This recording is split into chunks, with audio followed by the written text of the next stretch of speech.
Okay, this section is going to cover Accounting 11.2.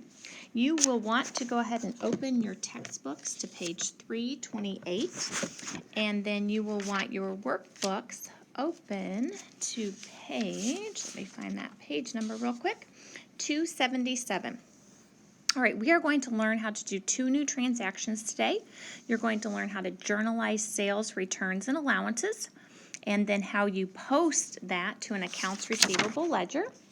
And then you're also going to learn how to make correcting entries in the event that you find a mistake. So there are going to be times when you will want to return an item, or a customer will want to return an item. So let's say, for example, that someone ordered from our company on account. That, of course, goes into accounts receivable. Now let's say, for example, that was for $1,000. If they want to return any of that, so we would have debited accounts receivable, but now let's say they want to return some of that to us.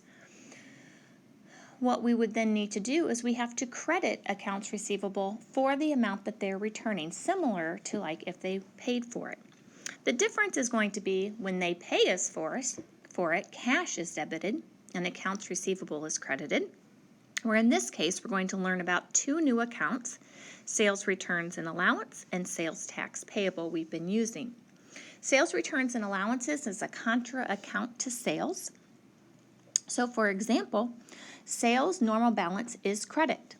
When we have returns of those sales, we debit sales returns and allowances. So later on, next semester, as we move forward, you will see how this plays out in our financial statements. So let's go ahead and let's take a look at the first transaction.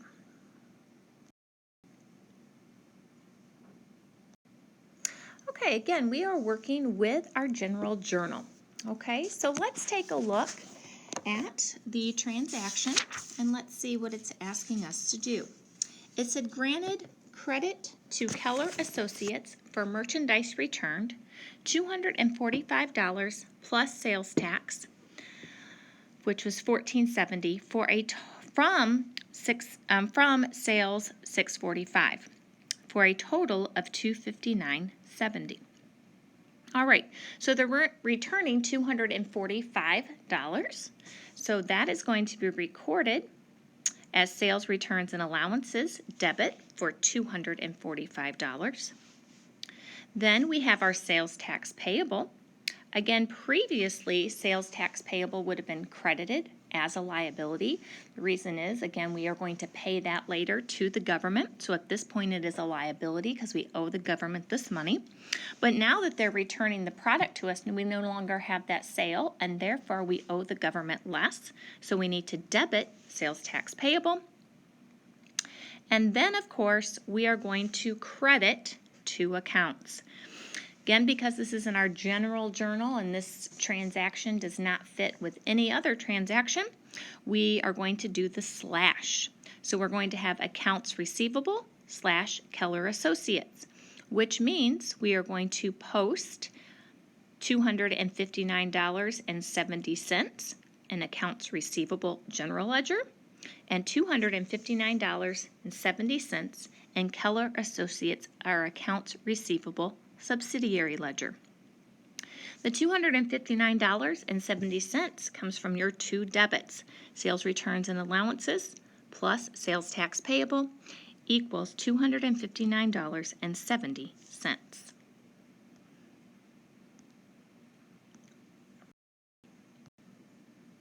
So if we start with the subsidiary ledger, let's go ahead and take a look at Keller Associates. And then you will see June 4th, the $259 credit, and now you see their new balance.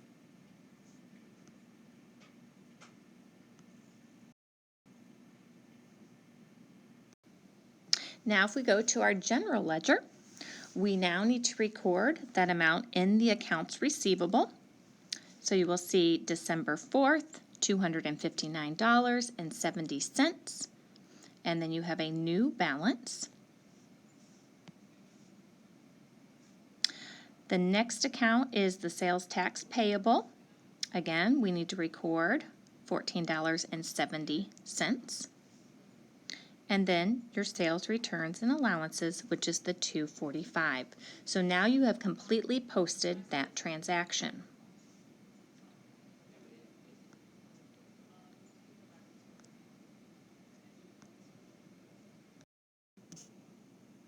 Let's take a look at the next transaction. Learn that a sale on account to Ashton and Lindsay LLP was incorrectly charged.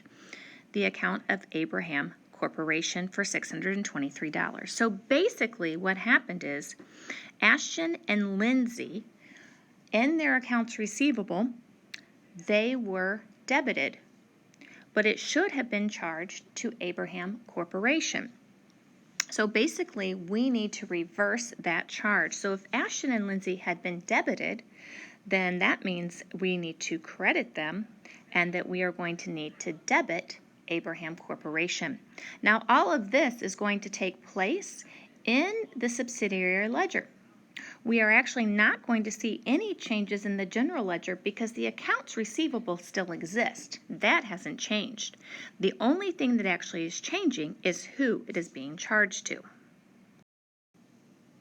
So let's take a look at what that looks like in the general journal. As you can see here, just as I said, you are just going to switch the accounts. So Ashton and Lindsay, they're going to be debited, and Abraham Corporation is going to be credited.